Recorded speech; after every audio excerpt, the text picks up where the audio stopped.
A full military funeral has been held at Ohakea Air Force Base to farewell the 3 airmen killed when their Iroquois helicopter crashed into hills north of Wellington on Anzac Day.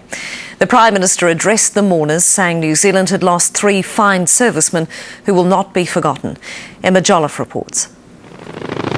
Touching down at Ohakea Air Base, 3 Iroquois carrying the bodies of the 3 airmen killed on Anzac Day.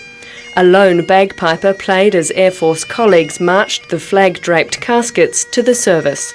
Our 3 boys are arranged in the same way as they would have been seated in the helicopter.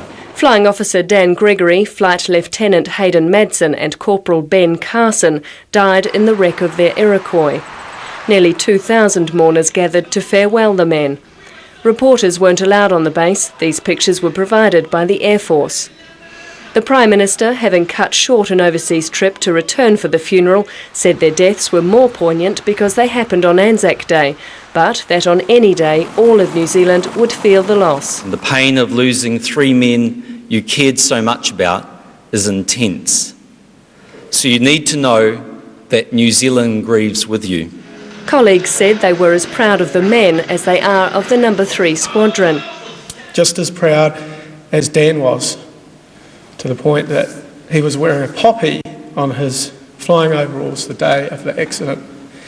And I was just informed prior to the ceremony that the poppy has been recovered. Their wing commander said they were 3 of the finest. They embodied our force's core values, in particular those of professionalism, integrity, discipline and teamwork. A slow march with a 100-strong guard of honour accompanied the caskets to the No. 3 Squadron hangar for final farewells. The only survivor of the crash, Sergeant Stephen Cregan, remains in intensive care at Wellington Hospital and is having further surgery today. Private family services were held for Ben Carson and Hayden Madsen this morning.